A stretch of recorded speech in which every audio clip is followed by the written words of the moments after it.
kita akan membahas satu hal yang Terima sangat penting kasih. nih, terutama untuk para calon ibu yang baru pertama kali juga mungkin ya, ini bingung nih waktu hamil mau ngapain karena moodnya ups and downs ini gitu ya. Kita lihat yang pertama nih Ya, Mbak Mary, betul. mengutarakan perasaan. Seberapa penting sebenarnya kalau kita ngomongin mengutarakan perasaan bagi para ibu hamil ini Mbak Mary? Mhm, mhm.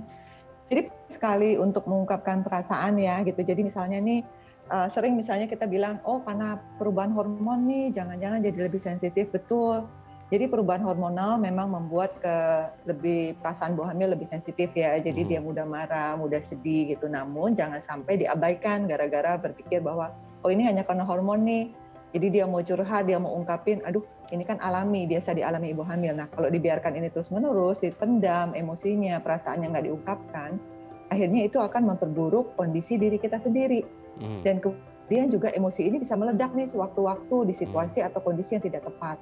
Jadi situasi yang misalnya tuh sebenarnya netral ya, nggak kenapa-napa, tapi kita bisa nangis tiba-tiba, kita bahkan bisa marah tiba-tiba gitu ya.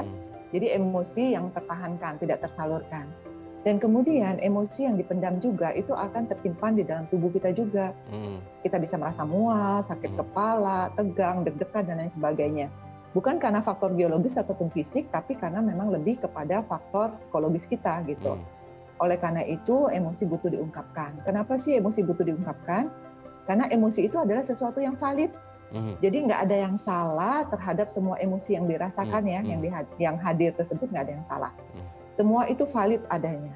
Oke, kita lanjut yang kedua, Makasih. perbanyak istirahat dan tidur. Nah ini kan kalau ngomongin wanita hamil kadang-kadang susah tidur ini, jadi moodnya acak-acakan gimana nih Mbak Mary? Benar, benar banget ya. Memang ketidakseimbangan hormon lagi-lagi memang kenaikan hormon progesteron membuat ibu hamil tuh mudah lelah dan juga susah tidur ya. Tetap usahakan tidur di siang hari, atau bisa juga kita melakukan hal-hal berkegiatan yang memang menghibur atau menyenangkan gitu untuk merilekskan pikiran dan juga fisik kita yang setelah kelelahan seharian beraktivitas atau mungkin juga capek karena malamnya nggak tidur, kita boleh melakukan hal-hal yang menyenangkan gitu ya. Bisa dengan mandi air hangat, melukis, tadi juga Mas Ade menyebutkan menanam bunga gitu ya, melihat tanaman yang indah di pekarangan rumah gitu, apapun lakukan. Dan upayakan tidak men-scrolling media sosial atau melihat gadget terlalu lama untuk melihat hal-hal yang tidak bermanfaat atau yang tidak kita butuhkan. Karena dengan banyaknya informasi yang masuk, tidak bisa tersaring dengan kita, itu akan membuat kelelahan mental juga. Akhirnya kita susah tidur juga gitu ya. Jadi kita juga bisa melakukan hal-hal yang menyenangkan. Dan kemudian perhatikan juga apa sih yang membuat kita susah tidur, mungkin karena perut yang sudah makin membesar. Coba kita mencoba posisi tidur yang nyaman. Telentang udah nggak nyaman, kita bisa posisi tidur miring kiri, yang katanya memang baik untuk kesehatan karena sirkulasi udara lebih lancar dan juga oksigen lebih baik.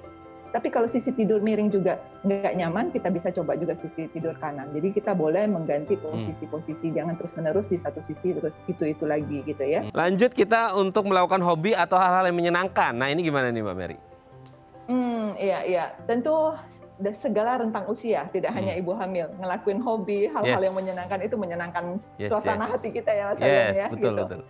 Jadi memang sesuatu yang menyenangkan itu ya akan berefek atau berpengaruh pada suasana perasaan kita juga, pasti lebih menyenangkan juga gitu. Betul. Dan kemudian kalau ngomongin hormon, memang melakukan sesuatu yang menyenangkan itu mengeluarkan hormon endorfin, hormon alami dalam tubuh yang bersifat sebagai pereda nyeri dan juga dapat memicu perasaan-perasaan positif kita.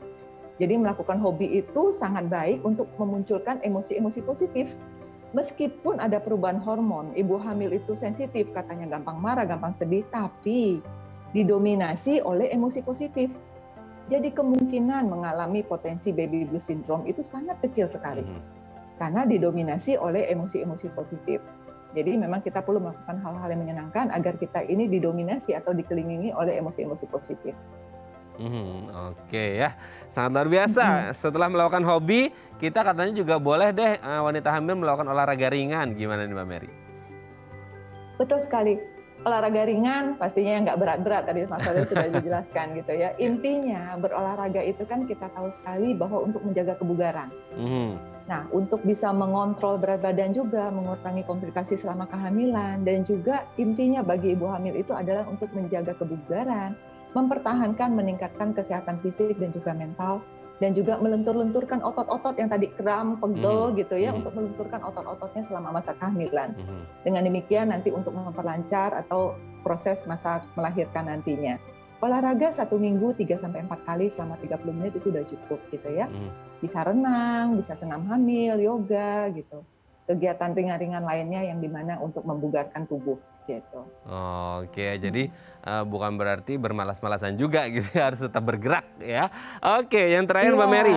Nah ini juga yang aku pikir penting banget ya, karena orang hamil, ibu hamil ini bukan ibunya saja yang hamil atau istrinya yang hamil, tapi suaminya juga pasti merasakan worry yang sama gitu, kekhawatiran. Nah meluangkan waktu bersama pasangan ini gimana nih Mbak Mary?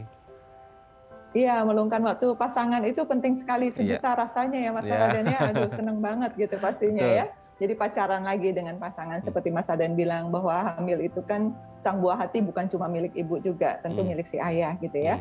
Jadi ketika memang bisa menghabiskan meluangkan waktu bersama, jadi si istri merasa ditemanin, merasa tidak sendiri, merasa ini lebih semangat gitu, lebih bahagia, suasana perasaan hatinya juga lebih positif gitu. Dan kemudian yang perlu diperhatikan adalah ketika meluangkan waktu bersama istri, tentu tidak sendiri dengan dunianya sendiri, dengan gadgetnya gitu ya. Jadi kita pun perlu ada terjalin komunikasi, emosi, keterikatan emosi untuk menjalin bonding juga dengan bayi dan juga si ibu. Seperti misalnya menemani ke dokter cek kandungan, tidak hanya menunggu di luar ruangan, tetapi masuklah ke ruangan sehingga melihat langsung atau mendengar langsung perkembangan si janin dan juga si ibu. Bagaimana kesehatan janin, kesehatan ibu gitu ya. Dan kemudian juga bisa membicarakan hal-hal yang mengkhawatirkan si istri atau yang mengkhawatirkan suami. Jadi saling terbuka. Nggak hanya istri yang khawatir, tapi suami juga ada kekhawatirannya. Mungkin dia bertanya bagaimana nanti untuk proses melahirkan, bagaimana pengasuhan anak dari istri, apa menjadi harapan-harapannya. Jangan sampai setelah melahirkan, setelah punya anak, itu menjadi sebuah konflik. Jadi istrinya akan berkata, saya pikir kamu bisa begini, saya pikir kamu bisa bantu aku begini.